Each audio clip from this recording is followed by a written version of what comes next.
सुखो बुद्धान उपादो सुखा सद्धम्म देशना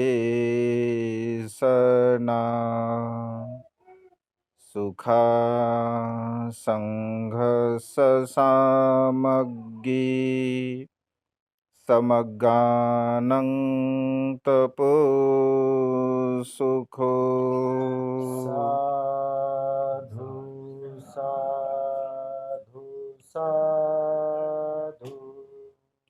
विश्ववंदनीय विश्वशांतीदूत प्रज्ञाशील समाधीचे उद्गाता महान करुणावान करुणेचा सागर तथागत सम्यक संबुद्ध तथागतांचा पावन पवित्र सद्धम्म त्या सद्धम्माचा सातत्याने प्रचार आणि प्रसार करणारा सदा पूजनीय भिक्खू संघ बुद्ध धम्म आणि संघ या महान तीन रत्नाची आम्हा सर्वांना माहिती करून देणारे आम्हा सर्वांचा आधारस्तंभ भारतीय घटनेचे शिल्पकार बोधिसत्व गुणपेतंग डॉक्टर बाबासाहेब आंबेडकर यांच्या धम्मक्रांतीमध्ये संपूर्ण जीवन समर्पित करतो। आज या मंगलमय प्रसंगी या वर्षावासाच्या पवित्र अशा कालखंडामध्ये सपकाळ परिवाराच्या वतीने पूजनीय भिक्खू संघास चीवरदान परिष्कारदान भोजनदान देऊन महान आणि असीम असं पुण्य संपादन केलं आहे। या निमित्ताने आपणा सर्वांना धम्मदेशना देण्यासाठी उपस्थित असणारे पूजनीय भिक्खू करुणानंदजी स्थवीर दी ग्रेट हॅपीनेस या यूट्यूब चॅनलचे संचालक, त्याचप्रमाणे पूजनीय भिक्खू एन धम्मानंदजी स्थवीर सर्च रिसर्च या यूट्यूब चॅनलचे संचालक, ज्यांनी अत्यंत सुंदर आणि मार्मिक अशी छोटेखानी का होईना परंतु सुंदर अशी धम्मदेशना दिली असे पूजनीय भंते प्रज्ञावंतजी व संपूर्ण श्रद्धासंपन्न उपासक उपासिका आपणा सर्वांच्या प्रती अनंत अनंत मंगलकामना मंगलमैत्री भावना व्यक्त करतो व आपणा सर्वांच्या हितासाठी सुखासाठी आणि कल्याणासाठी तथागतांच्या श्रेष्ठ धम्मदेशनेला प्रारंभ करतो। आज या मंगलमय प्रसंगी सपकाळ परिवाराने आपल्या या वास्तूमध्ये तसं निमित्त आहे भयांचा वाढदिवस आहे आणि त्या वाढदिवसाच्या निमित्ताने पूजनीय भिक्खू संघाला भोजनदान द्यावे, चीवरदान द्यावे, परिष्कारदान द्यावे आणि संपूर्ण उपासक उपासिकांना त्या निमित्ताने तथागतांच्या श्रेष्ठ धम्मदेशनेचा लाभ व्हावा या शुद्ध आणि पवित्र उद्देशाने सपकाळ परिवारांनी अनेक दिवसापासून भिक्खू संघाला निमंत्रित करून आज आपल्या या वास्तूमध्ये अत्यंत कुशल आणि महान असं पुण्य संपादन केलं आहे। त्यानिमित्ताने परित देशना परित्राण पाठ आपण घेतलेला आहे। खरं तर परित देशना परित्राण पाठ आपल्या जीवनामध्ये विशेष रूपाने वर्षावासाच्या कालावधीमध्ये किंवा अन्य हे जे काही मंगल प्रसंग असतात, कुशल प्रसंग असतात, तर त्या कुशल प्रसंगी आपल्या घरी सातत्याने आपण परित्राण पाठाचं आयोजन करत असतो। खरं तर परित्राण पाठ केल्यानंतर आपल्या जीवनामध्ये जे कुशल कर्म होते, पुण्यकर्म होते, काही काही लोकांच्या मनामध्ये शंका कुशंका सुद्धा निर्माण होत असते की परित देशना परित्राण पाठ केल्यामुळे काय लाभ होणार आहे, काय हित होणार आहे, काय कल्याण होणार आहे, म्हणजे किंतु परंतु सुद्धा अनेक लोकांच्या मनामध्ये सुद्धा हा भाव उत्पन्न होत असतो। तो आपल्या श्रद्धेचा भाग आहे आणि त्यामुळे अनेक लोक म्हणजे टीका सुद्धा करतात, जसं की अन्य धर्मामध्ये सत्यनारायणाची पूजा केली जाते, अगदी तशा प्रकारे बौद्ध धर्मामध्ये परितपाठ परितदेशना परित्राण पाठ केला जातो असंही म्हटलं जातं।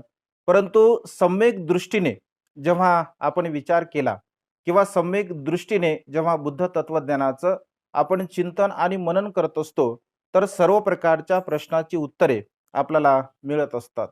जसं मिलिंद प्रश्नामध्ये सुद्धा भंते नागसेनला मिलिंद राजाने प्रश्न केला की भंते असं म्हटलं जातं किंवा साहित्यामध्ये असे अनेक प्रकारचे संदर्भ सुद्धा आपल्याला पाहायला मिळतात, की परितदेशना परित्राण पाठ केल्यामुळे मनुष्याला आयुष्य, वर्ण, सुख आणि बल ह्या 4 गोष्टीची प्राप्ती होत असते.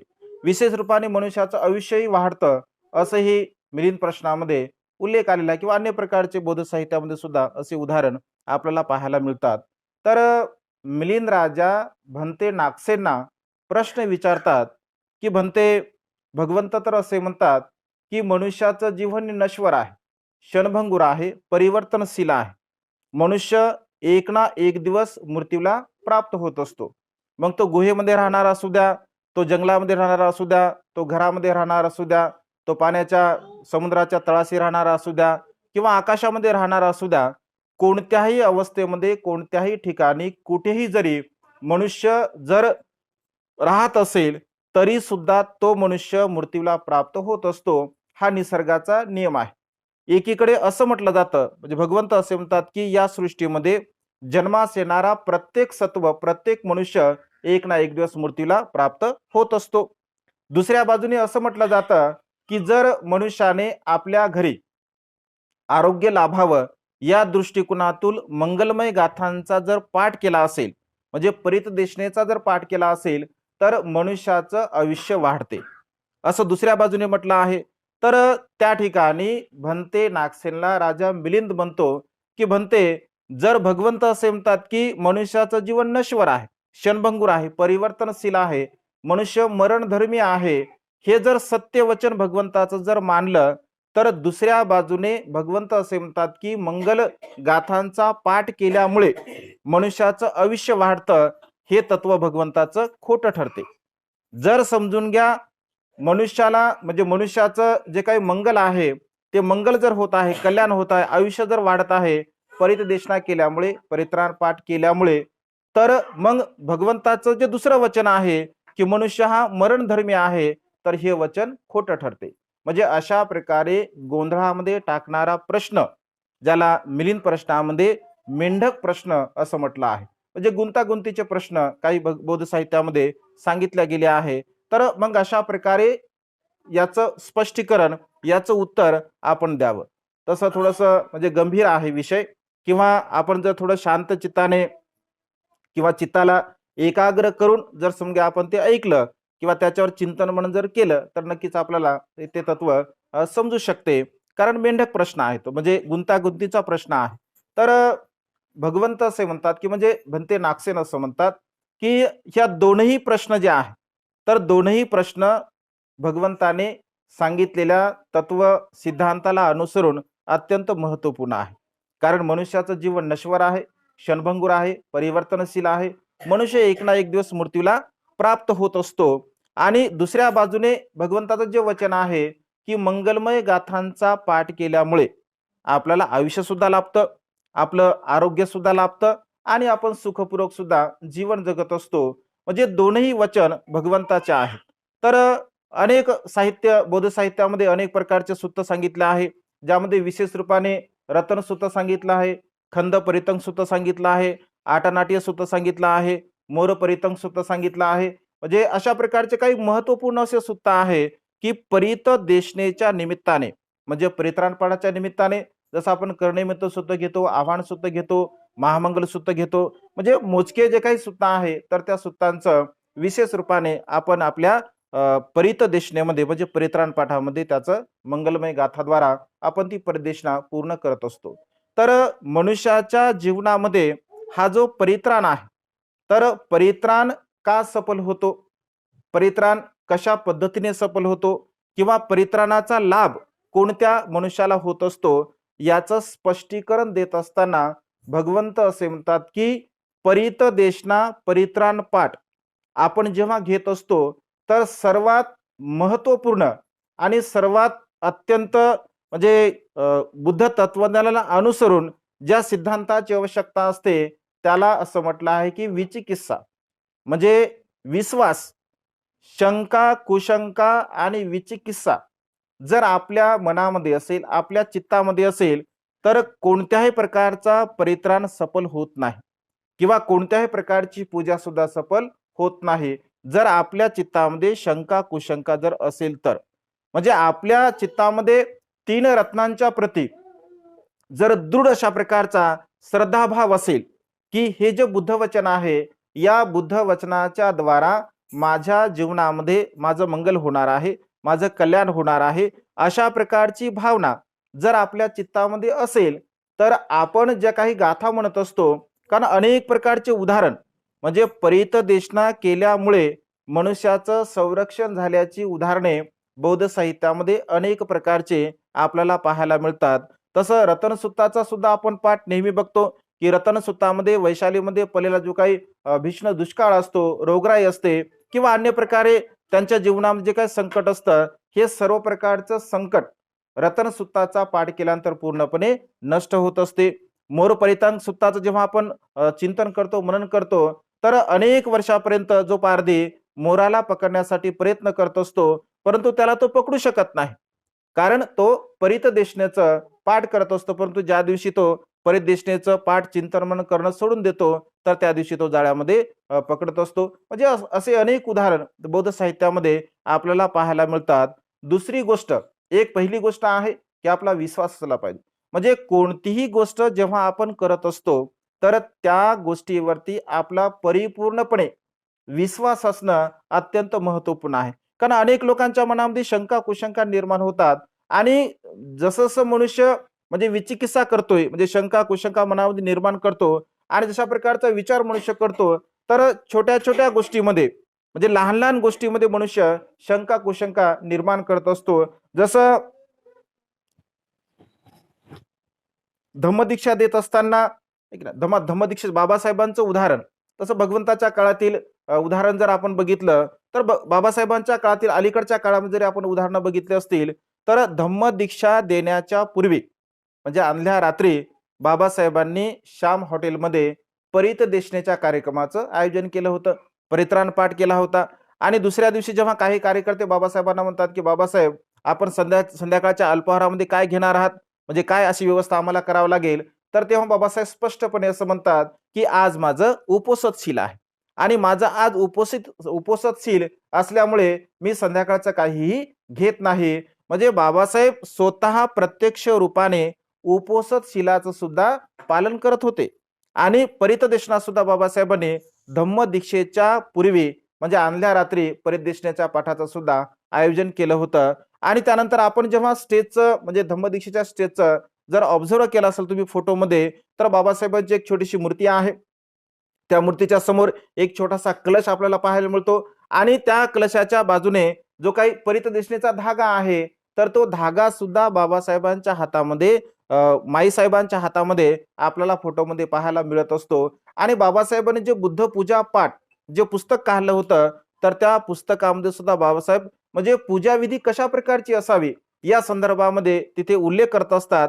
आणि तिथे उल्लेख करत असताना बाबासाहेब विशेष रूपाने रतनसुत्ताच्या, कर्णमित्र सुताच्या, आव्हान सुताच्या संदर्भामध्ये बाबासाहेब उल्लेख करतात. आता अनेक लोकांना असं वाटतं की धागा बांधल्यामुळे म्हणजे काय होतं, अनेक लोकांच्या मनामध्ये शंका कुशंका उत्पन्न होते की धागा बांधल्यामुळे हातामध्ये म्हणजे काय होतं, म्हणजे धागा बांधल्यामुळे मनुष्याचं कल्याण होते का, सुख होते का. जर समजा धागा जर बांधला असेल आणि मनुष्य जर अकुशल कर्म करत असेल, वाईट कर्म करत असेल, पाप कर्म करत असेल, तर मग त्या धाग्याचा काय उपयोग आहे. काही काही लोकांना असं वाटतं की परिदेशनाला जे आपण पाणी ठेवतो, तर त्या पाण्याचा काय उपयोग आहे. फळं ठेवतो आपण, त्या फळाचा उपयोग काय आहे.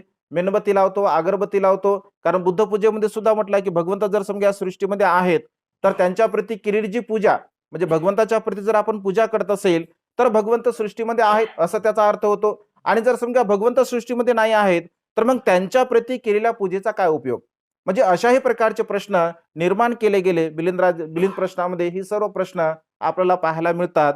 तर धागा बांधण्याची ही जी परंपरा आहे, तर ही परंपरा म्हणजे अगदी बुद्ध काळापासून आपल्याला पाहायला मिळते.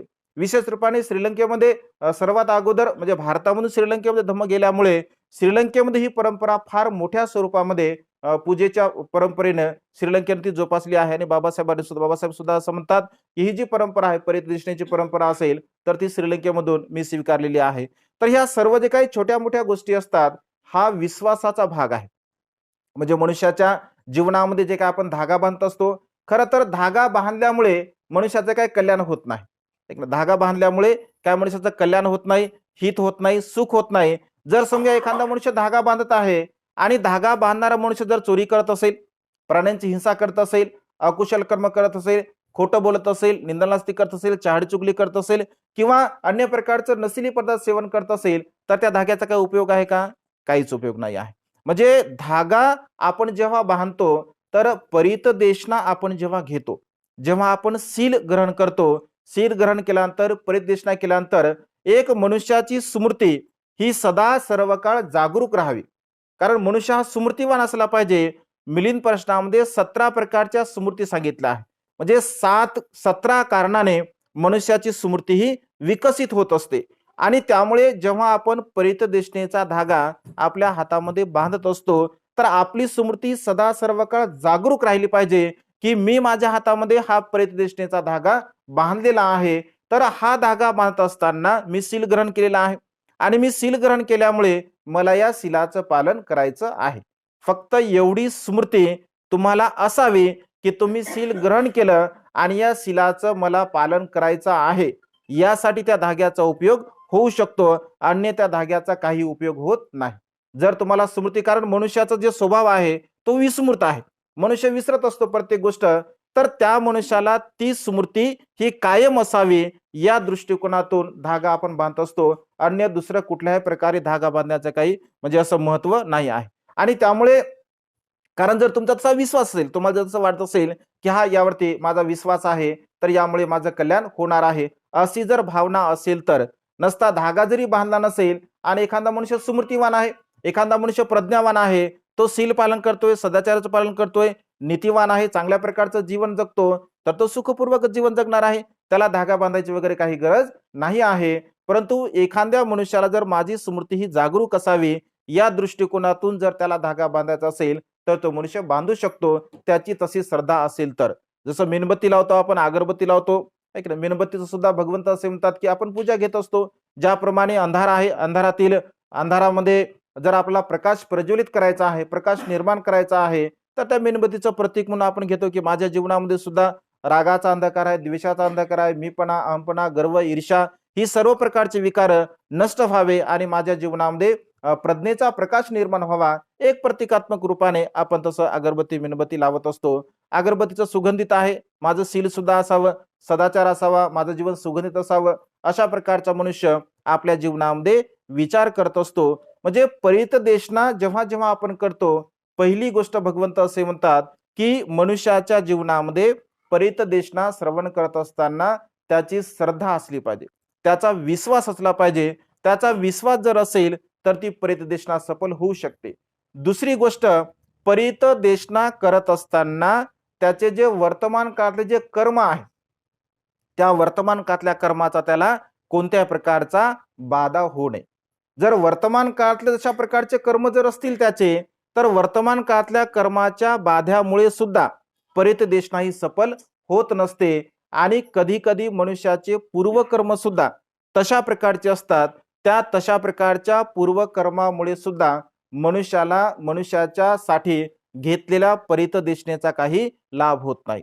जसं उदाहरण देत असताना भगवंत असे म्हणतात, एखाद्या मनुष्याचं आयुष्य आता संपलेलं आहे, एखाद्या मनुष्याचं आयुष्य संपलेलं आहे आणि अशा प्रकारच्या मनुष्यासाठी जर आपण परित्राण घेत असेल, परितदेशना घेत असेल, तर त्या मनुष्याचं आयुष्य वाढणार आहे का? वाढणार नाही, कारण त्याचं ऑलरेडी आयुष्य हे संपलेलं आहे. जसं उदाहरण म्हणून जर घ्यायचं असेल, एखादं झाड सुकलेलं आहे, एखादं झाड सुकलेलं आहे आणि सुकलेल्या झाडाला जर आपण पाणी टाकलं तर ते झाड ओलं होईल का, किंवा ते झाड वाढेल का, किंवा त्याला फांद्या येतील का? पुन्हा येणार नाहीत. का येणार नाहीत? कारण ते ऑलरेडी सुकलेलं आहे.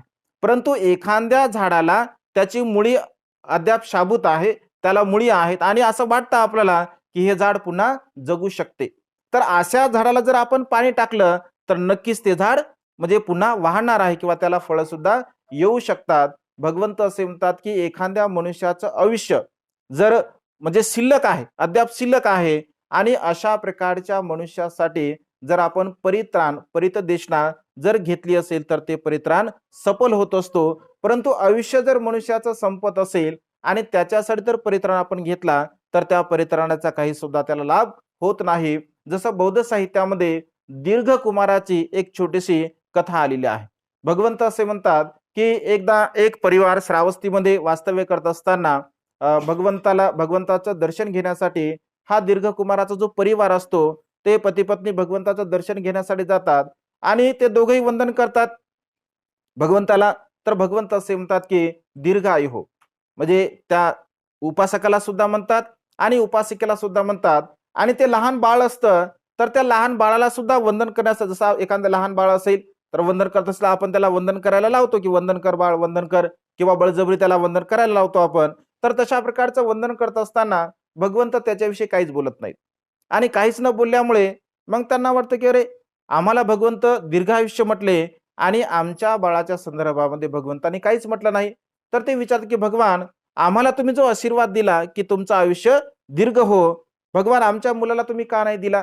तर भगवंत असे म्हणतात, मग ते विचारतात की आमच्या मुलाचं काही म्हणजे विघ्न आहे का, काही बाधा आहे का, किंवा तो अल्प आयुष्य होणार आहे का? तर भगवंत असे म्हणतात की हो, हा 7 दिवसामध्ये मृत्यूला प्राप्त होणार आहे.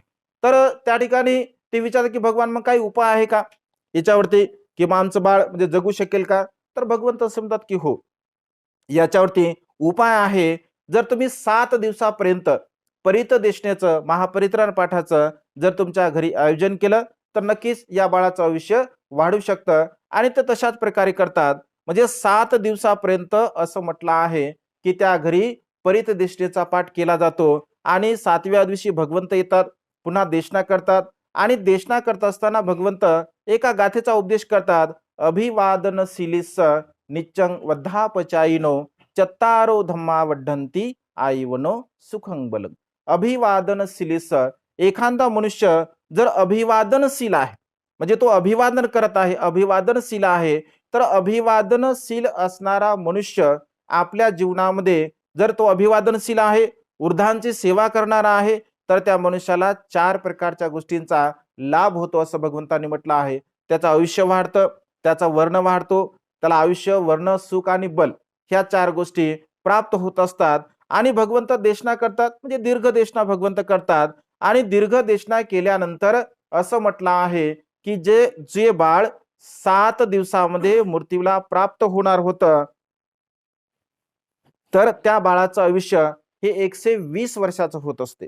आणि 120 वर्षापर्यंत तो जीवन जगतो. त्याला दीर्घकुमार अशा प्रकारे बौद्ध साहित्यामध्ये त्याचं नाव पडत असते. तर भगवंत असे म्हणतात की माते पित्यांची सुद्धा अत्यंत श्रद्धा होती, 3 रत्नांच्या प्रती श्रद्धा होती. आणि 3 रत्नांच्या प्रती श्रद्धा असल्यामुळे म्हणजे त्याचे जरी पूर्वकर्माला अनुसरून ज्या काही बाधा होत्या, त्या बाधा केवळ 7 दिवसापर्यंतच त्याच्या जीवनामध्ये होत्या. 8व्या दिवसापर्यंत त्या बाधा पूर्णपणे नष्ट होणार होत्या. आणि वर्तमान काळामध्ये त्या बाधा 7 दिवसाच्या द्वारा जसं एक सुरक्षा कवच परितदेशनेच्या द्वारा त्या ठिकाणी त्याच्यासाठी निर्माण केलं गेलं आणि त्यामुळे त्याचं आयुष्य म्हणजे वाढलेलं आहे. असे अनेक बौद्ध साहित्यामध्ये आपल्याला उदाहरण पाहायला मिळतात. जर आपल्या चित्तामध्ये तशा प्रकारची भावना असेल, जसं तुम्हाला समजण्यासाठी वर्तमान काळामध्ये जर उदाहरण घेतलं तर समजून घ्या, एखादा व्ही-आय-पी आहे, जसं आपल्या देशाचे पंतप्रधान आहे, तर त्यांच्या गाडीला बुलेट प्रूफ म्हणजे ग्लास असतो. ऐक ना, बुलेट प्रूफ ग्लास असतो. मग बुलेट प्रूफ ग्लासवरती जर समजा गोळी मारली असेल तर तो तुटतो का? तो तुटत नाही. का नाही? कारण तशा प्रकारे त्याची ती रचना केल्या गेली. एक वर्तमान काळातलं उदाहरण, त्याची तशा प्रकारची सुरक्षा आहे. आणि त्याची सुरक्षा ते केल्यामुळे जर त्याला कितीही म्हणजे गोळी मारली असेल किंवा कितीही मारले असतील तरी सुद्धा त्याला कुठल्याही प्रकारची इजा होऊ शकत नाही. जसं पोलिसांना किंवा मिलिटरीमॅनना सुद्धा म्हणजे कोट असतो, त्या कोटला सुद्धा तशा प्रकारचे ते बुलेट प्रूफ असतात, तर त्यांना कुठल्याही प्रकारची गोळी लागू शकत नाही. अगदी परितदेशनेच्या द्वारा हे जे बाह्य आवरण असतं म्हणजे कुशल कर्माचं, पुण्यकर्माचं, हे कुशल कर्माचं, पुण्यकर्माचं बाह्य आवरण जर आपण आपल्या जीवनामध्ये श्रद्धेच्या द्वारा जर निर्माण केलं असेल तर नक्कीच आपल्या जीवनामध्ये त्याचा लाभ होत असतो. आणि त्यामुळे सातत्याने आपल्या घरी जेव्हा जेव्हा आपण परितदेशना करत असतो, परित्राण पाठ करत असतो, म्हणजे एखादी गोष्ट करायची आहे म्हणून जर आपण केली तर त्याचा बिलकुल काही लाभ होत नाही. म्हणजे आपलं जर तशी भावना असेल की ठीक आहे आपल्याला करायचं आहे म्हणून करतोय आपण, तर तशा प्रकारे जर आपण केला असेल तर त्याचा मुळीच कुठल्याही प्रकारचा लाभ आपल्याला होत नाही. जर तुमची श्रद्धा असेल, 3 रत्नांच्या प्रती दृढ श्रद्धा असेल की ही जी मी गोष्ट करत आहे याद्वारा माझं हित होणार आहे, माझं सुख होणार आहे, माझं कल्याण होणार आहे. वर्तमान काळामध्ये ही गोष्ट अत्यंत महत्त्वपूर्ण आहे. दुसरी गोष्ट, वर्तमान काळामध्ये कधी-कधी आपले कर्मही असतात. त्या कर्माच्या बाधेमुळे सुद्धा ते सफल होत नाही आणि कधी-कधी पूर्वकर्म असतात. त्या पूर्वकर्मामुळे ते सुद्धा ती गोष्ट म्हणजे साध्य होत नाही. परंतु आपली श्रद्धा जर असेल आणि आपल्याला जर त्या गोष्टीचा लाभ होणारा असेल, तर नक्कीच त्या गोष्टींचा लाभ आपल्या जीवनामध्ये आपल्याला प्राप्त होत असतो आणि त्यामुळे सातत्याने बुधवचनाचा आपण पाठ केला पाहिजे. मंगलमैत्रीचा पाठ सातत्याने केला पाहिजे. कारण मंगलमैत्रीमध्ये सुद्धा खूप मोठं बल आहे. मंगलमैत्री केल्यामुळे सुद्धा आपण अनेक प्रकारचे उदाहरण, जसं नालागिरीच्या हत्तीचं उदाहरण बघतोय, की भगवंताने मंगलमैत्रीच्या बलाने नालागिरी नावाच्या हत्तीला सुद्धा आपल्या वंशमध्ये केलं आहे. म्हणजे सामावतीचं मंगलमैत्रीच्या द्वारा आपण बघतो, की तिच्या मंगलमैत्रीच्या बलाने आपल्या पतीला सुद्धा ती जिंकत असते. उत्तरानंद माताचं उदाहरण आपण बघतो, ती सुद्धा आपल्या म्हणजे मैत्रीच्या बलाने, साधनेच्या बलाने आपल्याला द्वेष करणाऱ्या ज्या उपासिकेचा आहे, श्रीमाचं सुद्धा त्याच्यावरती सुद्धा ती विजय मिळवत असते. असे अनेक उदाहरण बौद्ध साहित्यामध्ये आपल्याला पाहायला मिळत असतात आणि त्यामुळे जेव्हा जेव्हा बुद्ध वचनाचा पाठ आपण आपल्या घरी करत असतो, परितदेशना करत असतो, तर सम्यक श्रद्धा, सम्यक दृष्टी आणि प्रज्ञायुक्त चित्ताने ही सर्व काही गोष्ट आपण केली पाहिजे. तर त्या सर्व प्रकारच्या गोष्टी जर आपण करत असेल, तर त्याचा लाभ आपल्या जीवनामध्ये आपल्याला नक्कीच होत असतो आणि त्यामुळे परितदेशना, परित्राण पाठ सातत्याने आपण आपल्या जीवनामध्ये, आपल्या घरी आपण केला पाहिजे. कारण त्याचा खूप काही लाभ आपल्या जीवनामध्ये होतो. बुद्धवचनाचा पाठ, बुद्धवचनाचा लाभ, बुद्धानुस्मृती असेल, धम्मानुस्मृती असेल, संघानुस्मृती असेल किंवा अन्य प्रकारच्या सुत्तपठणाच्या द्वारा आपण जेव्हा जेव्हा आपल्या जीवनामध्ये असं कर्म करत असतो, तर त्याचा लाभ निश्चितपणे आपल्याला होत असतो. आणि त्यामुळे आज या मंगलमय प्रसंगी सपकाळ परिवाराच्या वतीने भयांच्या वाढदिवसाच्या निमित्ताने, जन्मदिवसाच्या निमित्ताने 4 बुद्धपुत्रांना त्यांनी म्हणजे भोजनदान दिलं, परिष्कारदान दिलं, चिवरदान दिलं, आदी हे दान पुण्य कर्म करून आपल्या जीवनामध्ये महान आणि कुशल कर्म, पुण्यकर्म केलं आहे. या संपूर्ण कुशल कर्माच्या बलाने आयुष्याला, त्याच्या जीवनामध्ये सुख, समाधान, आयुष्य, वर्ण आणि बल प्राप्त हो. संपूर्ण सपकाळ परिवारांना व तुम्हा सर्वांना सुद्धा तुमच्या जीवनामध्ये आयुष्य, वर्ण, सुख आणि बल प्राप्त हो. तुम्हा सर्वांच्या इच्छित आणि पार्चित मनोकामना ढगातून मुक्त झालेला शीतल चंद्रमाप्रमाणे पूर्णत्वात जाऊ, अशा प्रकारची मंगलमय आणि उदात्त कामना वेळेच्या अभावी या ठिकाणी व्यक्त करून ही छोटीशी धम्मदेशना संपन्न करतो. सर्वांचं मंगल हो, सर्वांचं कल्याण हो, सर्वांना दीर्घायुष्य लाभो. साधु साधु साधु बुद्धं नमामि, धम्मं नमामि.